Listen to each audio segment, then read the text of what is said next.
Asian seed Congress या एक अतिशय मोठ्या बियाण्यांच्या क्षेत्रातली जी काही संस्था आहे त्याचं आंतरराष्ट्रीय अधिवेशन एशियन सीड काँग्रेस हे मुंबईमध्ये होतं आहे।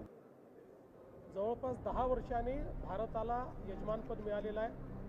10 वर्षापूर्वी गोव्याला हे झालं होतं आणि बियाण्यांच्या क्षेत्रात सीड्सच्या क्षेत्रातले ज्या सर्व महत्त्वपूर्ण कंपनीज आहेत त्या या ठिकाणी पार्टिसिपेट करतायत।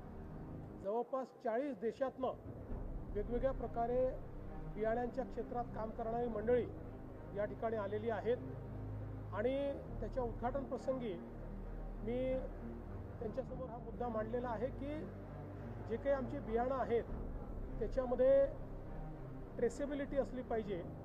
कारण अनेक वेळा आपल्याला पाहायला मिळतं की बियाणे उगवत नाहीत, क्रॉप फेलियर होतं, शेतकऱ्यांना खोट्या बियाण्यांना त्या ठिकाणी सामोरं जावं लागतं, नकली बियाण्यांचा सुळसुळाट असतो।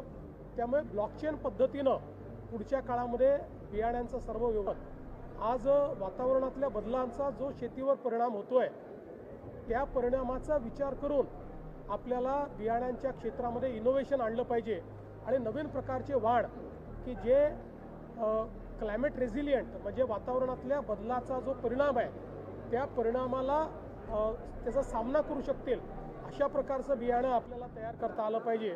आणि त्या दृष्टीने केंद्र सरकार राज्य सरकारसोबत बियाण्यांच्या सर्व ज्या काही आपल्या कंपनीज आहेत त्यांनी योग्य पद्धतीनं एक कोलॅबरेशन केलं पाहिजे। आता ब्लॉकचेन आणि AI आर्टिफिशियल इंटेलिजन्स याचं एक मोठं मिशन महाराष्ट्रात